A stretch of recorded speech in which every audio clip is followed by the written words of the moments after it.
नोंथाङा जुदि गारि सालायग्रा एबा गारिनि बिगोमा अब्ला नोंथांनि थाखाय गोसो होनो गोनां खौरां। फालांगियारि एबा कमार्शियेल मटर गारि बिगोमाफोरनि थाखाय मोजां खौरां। आसाम सोरखारनि बिथोन बायदियै क'क्राझार जिल्ला हान्थामेला बिफाना फालांगियारि मटर गारिफोरनि थाखाय मोनसे मोजां खाबु खालामनानै होदों। नंगौ, जायफोर फालांगियारि मटर गारिफोरा माबा मोनसे जाहोननि थाखाय फाइन एबा जरिमाना नांनानै दं, बेफोरनि थाखाय माखासे रेहाय होनायनि गेजेरजों गावबा गावनि फाइन एबा जरिमानाखौ सुंख'नो लानो हागोन। दा मा बे आयेनफोरा आरो मा राहाजों नोंथाङा बे खेबाव बे फाइनफोरखौ होनो हागोन, बे समाव बड'लेण्ड बुब्लिनि गेजेरजों लाबोदों। माखासे रेहाय होनायनि गेजेरजों गावबा गावनि मटर गारिनि फाइन एबा जरिमानाखौ होनो हागोन। दिनै 15 जुलाइनिफ्राय जागायनानै अक्ट'बर दानसिम 3 दाननि गेजेराव मावफुंनानै लानो थाखाय बिथोन होदों। जायफोर रेजिस्ट्रेशना स्मार्ट कार्ड एबा अनलाइन जायाखै, 3 दाननि गेजेराव बानायनानै लानो नांगोन। फाइन एबा जरिमाना होनाय एबा लानाया आबुङै अनलाइन जुगै जागोन।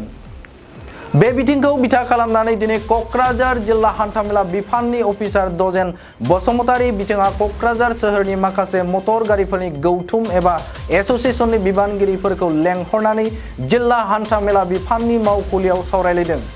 सावरायलायनायाव बाहागो लानानै क'क्राझार जिल्लानि माखासे मटर गारिफोरनि गौथुम एबा एस'सिएशननि बिबानगिरि बिथांमोना गावसोरनि थाखाय जोबोद मोजां मोनसे खाबु जादों होननानै फोरमायथियो आरो आसाम सोरखारजों लोगोसे क'क्राझार जिल्ला हान्थामेला बिफानखौ साबायखर होदों। दानिया फैदो बिथां दजेन बसुमतारीया बे समाव मा फोरमायदों नोंथांमोननि सिगाङाव बड'लेण्ड बुब्लिया लाबोदों। गिबियावनो साबायखर बावग्रोनाय थाबाय। दिनै जोङो नैबे क'क्राझार जिल्ला हान्थामेला बिफाननि DTO मावख' बे चेम्बाराव मोनसे गोनां मिटिं लादोंमोन। बेहाय क'क्राझार जिल्लानि हान्थामेलाजों सोमोन्दो थानाय गुबुन गुबुन इउनियननि प्रेसिडेन्ट सेक्रेटारि बिथांमोनखौ नैबेहाय इनभाइट खालामनाय जादोंमोन। बिथांमोना बे हिसाबै सफैदों, जों रायज्लायखांबाय। दा बे जथुम्मानि थांखिया जाहैबाय आसाम सरकारा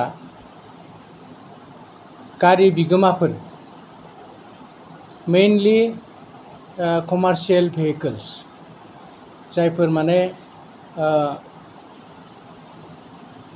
इनकामजों लोब्बा थानाय गारि, बेफोर गारिनि बिगोमाफोरनि थाखाय गोबां माने रेहाय होनाय मोनसे फोसावदों। बे जाहैबाय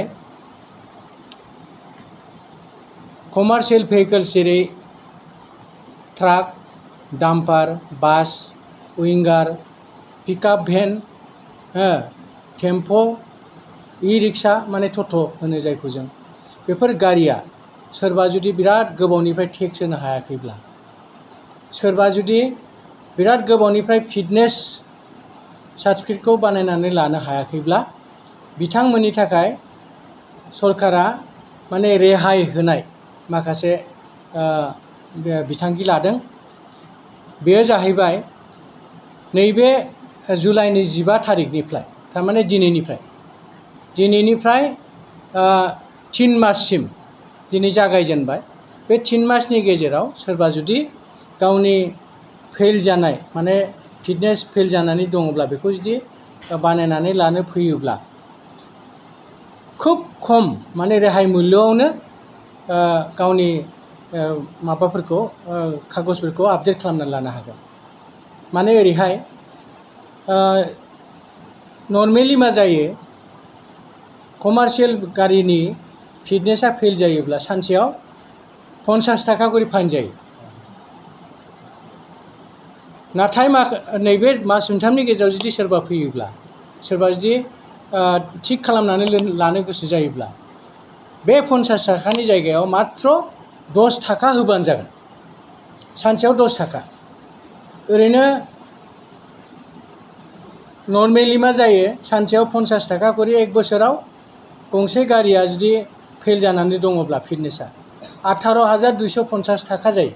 सानसेयाव 10 थाखा करि, थारमाने 3,600 होबानो बियो बे गावनि फेल जानानै थानाय कागजखौ आपडेट खालामनानै लानो हागोन।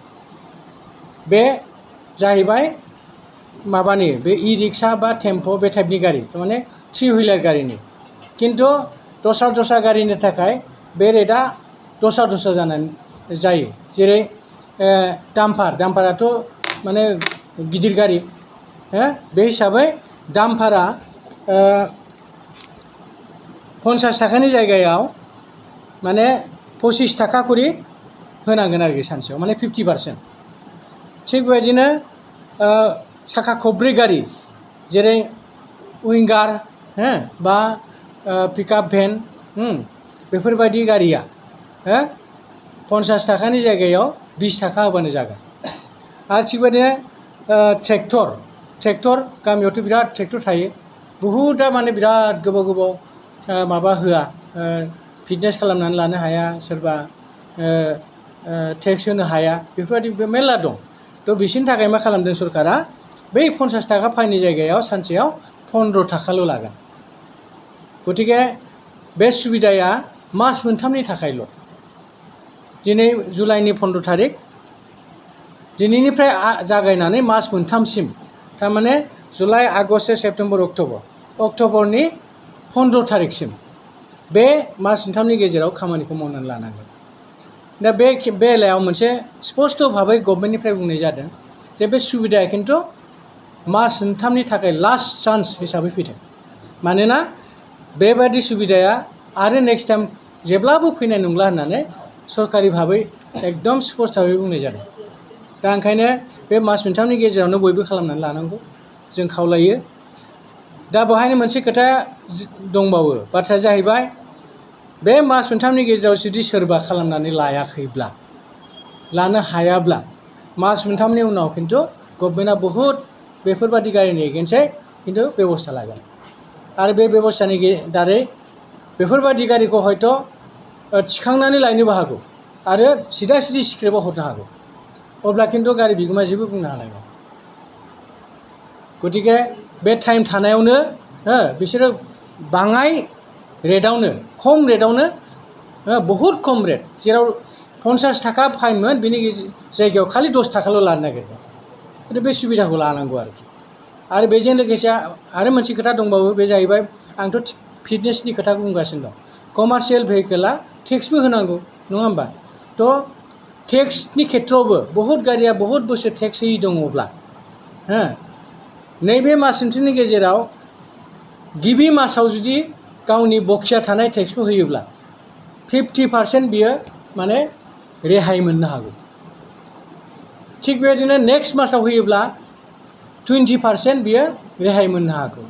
ओमफ्राय लास्ट थार्ड मान्थआव होयोब्ला बे 10%ल' रेहाय मोनगोन।